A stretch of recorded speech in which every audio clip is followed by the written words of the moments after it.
Yo, what up? It's Count the Rick Rock, Count the Rick Rock TV. But before we get into this, let's jump into this. You're now watching Compton Rick Rock TV.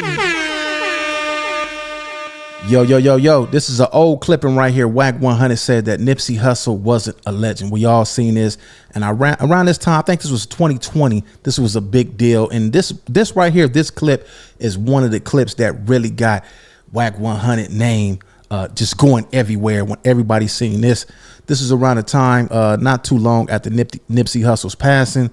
So when this statement came out, a lot of people were still in their deep emotions, their deep feelings about Nipsey Hussle. Now, let me tell y'all about this night. A lot of y'all probably don't know.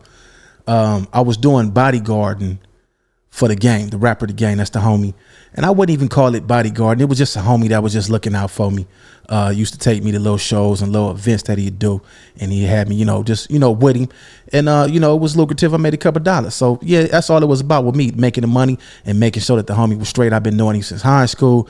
But this clip right here, this clip was a trip. This night was a trip. I remember getting a call. Rock meet me at this club. It was in LA. I believe this was the night of Gang's birthday. It was his birthday party. I don't know if it was his 40th birthday or his 42nd birthday. It was one of them. But anyway, I just so happened to meet Wack 100 that night as he was pulling in. So I pulled in and I'm waiting for the guys to pull up. I don't see nobody there. I walk in the venue. I see everything set up on the wall, the balloons, the birthday stuff, all the girls, everything. It was a cool night. So I call Wack. I'm like, man, where you at? He like, man, I'm pulling up. So I see Wack pull up in the Range Rover. I wait for him. And as we walk in, TMZ and the Interrupters and pulls their camera out. Now, I'm not knowing what's going on. This probably was my first time really paying attention to the internet. I believe I was doing like music stuff, or I probably was doing a little podcasting back then, but it wasn't nothing serious. It was just something that I was doing in my spare time. I had a little setup in my old apartment and I used to do a little content. So when I seen this was the night that I understood YouTube. I understood content. Wack is a great, when I say that he creates this narrative, he creates this scene on the internet. Some of y'all don't understand. Some of y'all look at it and say, man, this dude is the police. This dude, he talk too much. This dude, this and that. Well, that's everybody's opinion. Everybody's entitled to their own opinion. But this was the night that I learned something about social media, YouTube. And in case you guys didn't know, on this video, classic video by him that got him, got his name out there, that was me in the background. I'm gonna let you guys see it. I'm gonna let you guys see this video. Then I'm gonna break down how did I feel after this. Let's get into it. I'm gonna have Blueface right now. For what? For saying, for you going on and saying that Nipsey wasn't a legend. He wasn't. What's a legend? A legend. Define a legend. Someone that passed away. That No. I'll start. No. Okay, listen. So let's keep it real. If Dr. Dre right now died, okay, we would say we lost a legend, right? Yes. Wait. Based upon what?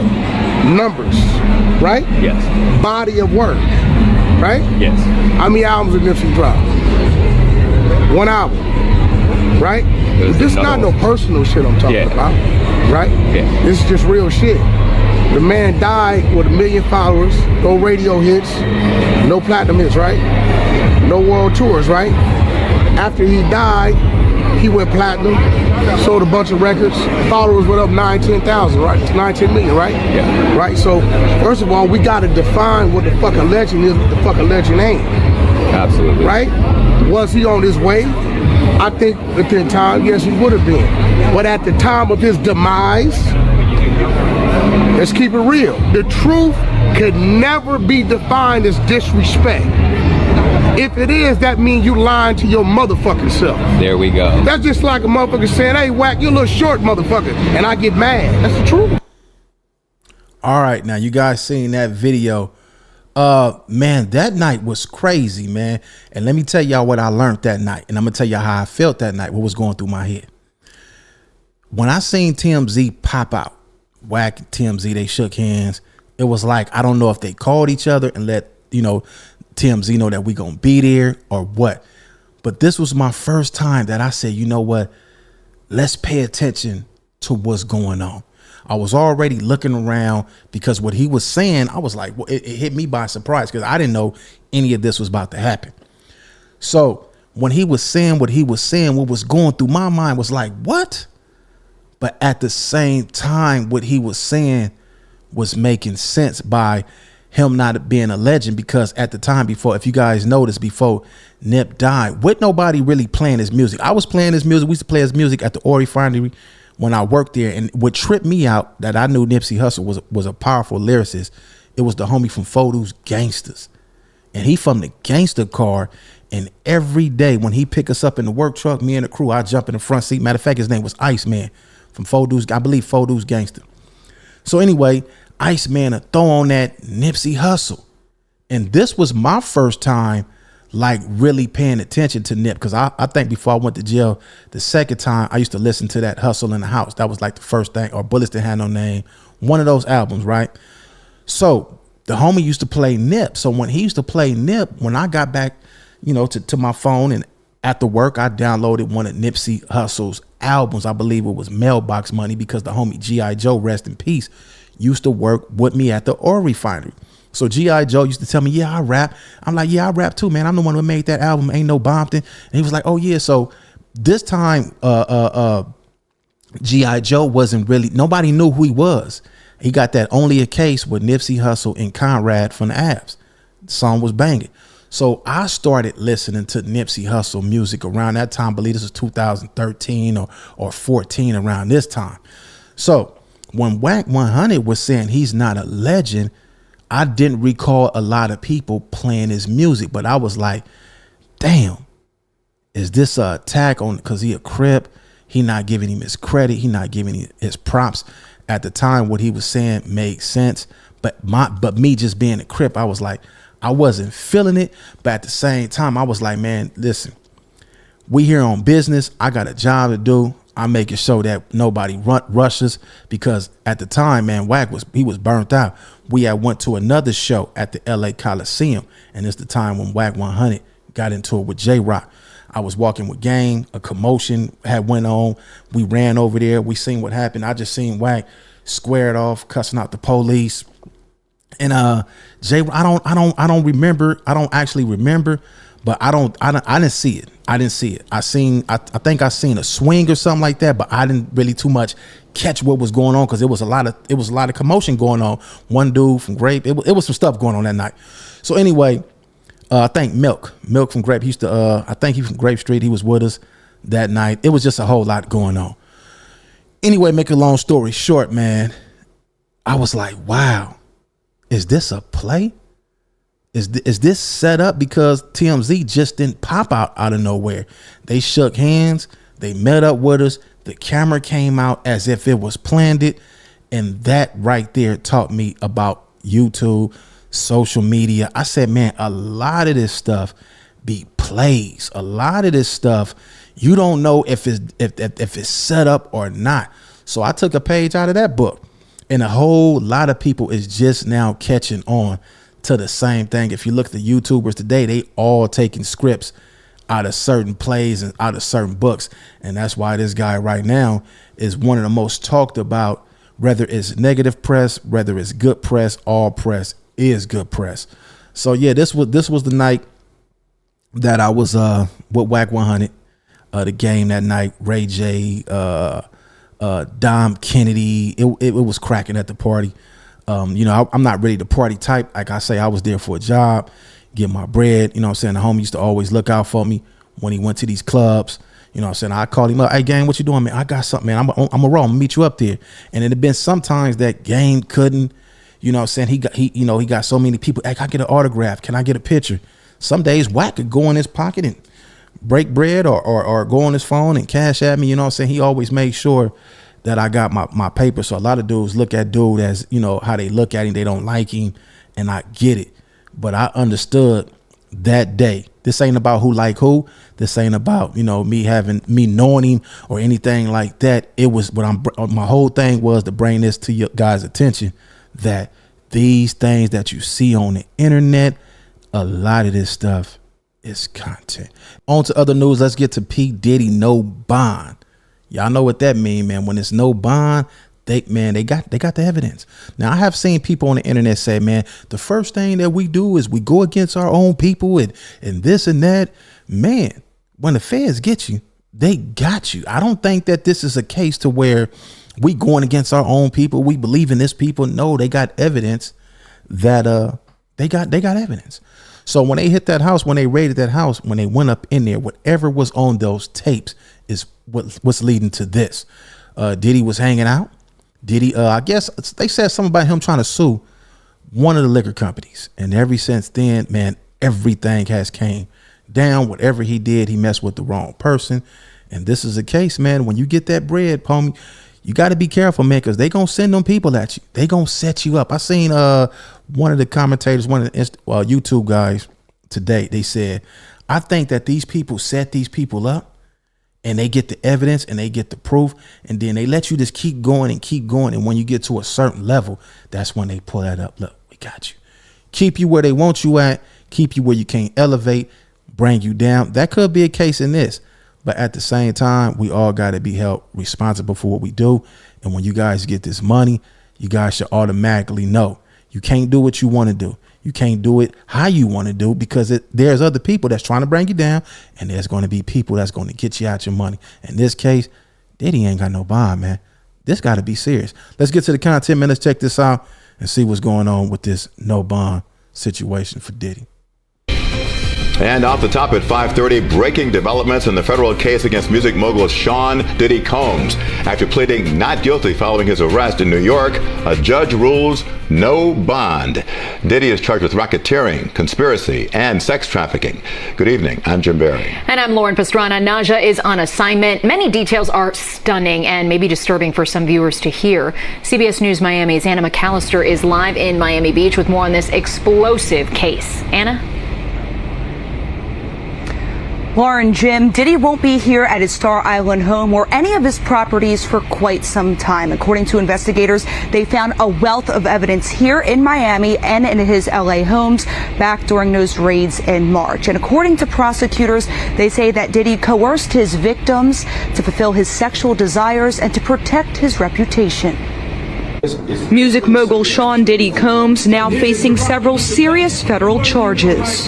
Sean Combs led and participated in a racketeering conspiracy that used the business empire he controlled to carry out criminal activity, including sex trafficking, forced labor, kidnapping, arson, bribery, and the obstruction of justice. The 3-count indictment comes after numerous lawsuits accusing Diddy of sexual assault and battery, and months after the surveillance video from 2016 was released of him beating his former girlfriend Cassie Ventura in a Los Angeles hotel.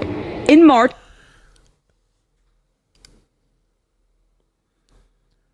yeah, man, that video right there is disturbing. A lot of us grew up in a house home, seeing that happen to our mothers, sisters, and a lot of people have partaken in some of these activities as well.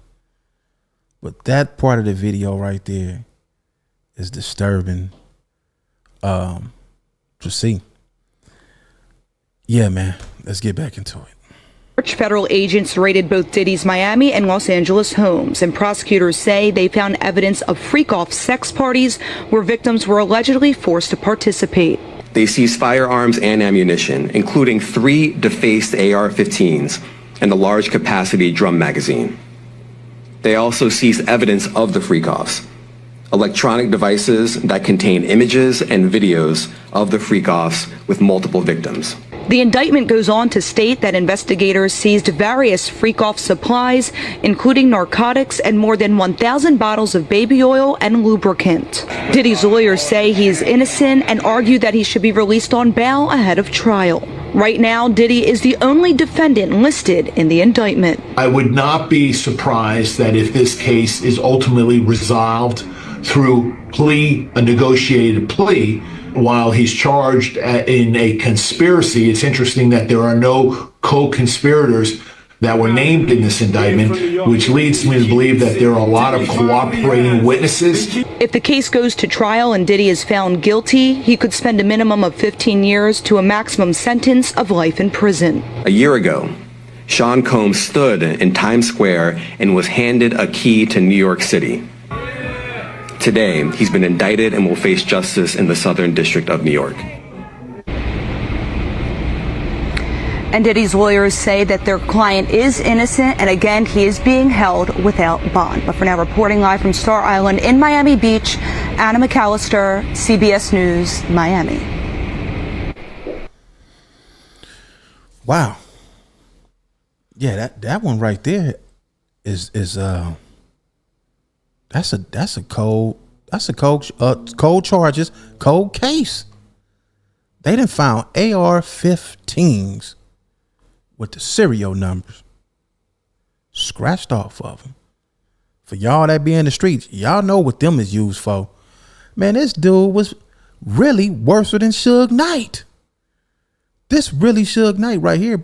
Suge Knight got the title for being the big bad wolf, but the whole time, the dude that we seen dancing with the shiny suits on was the monster the whole time. And what's up with these freak off tapes and all these bottles of lubricant and oil? Man, they had it cracking. Yeah, no bond for Diddy, man. For you guys, man, pay attention. Pay attention. When you get so far up in the game, and it seemed like all these dudes, all of them got the same kind of cases. Sex is always involved. Man, stop thinking with your little head and think with your big head, because that's how they getting us, man. A lot of dudes that done went down that we all done seen had something to do with sex. They not fit to give him 15 years, man.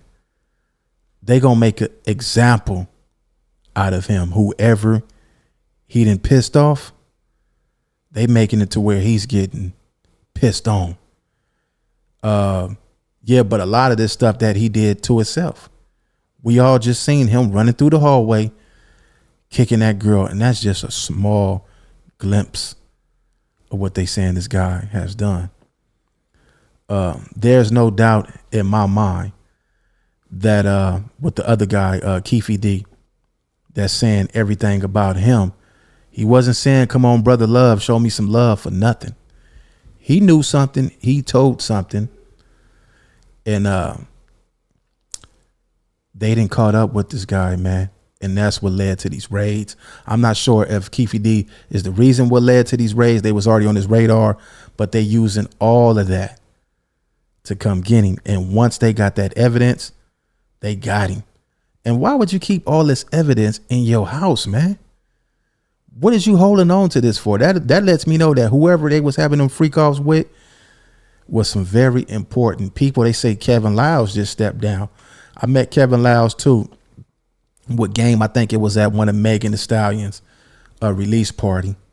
And Kevin Liles, I didn't know who he was. I just heard him through through hip hop songs, and Game introduced me to him. I shook his hand, but he stepped down today. I think people are getting out the way. They might get in these phone calls like, look, we didn't already got Puffy. Whatever, if we find any dirt on you, we're going to get you too. Go on and get out the way. Go on and get out the way, man. We're going to fill this spot with somebody else. Yeah, a lot of these guys got dirt on them. And whatever dirt they got on them, they coming to get them. Yeah, man. This might be the end of the bad boy era. Let's get up out of here. Compton Rick Rock with Compton Rick Rock TV.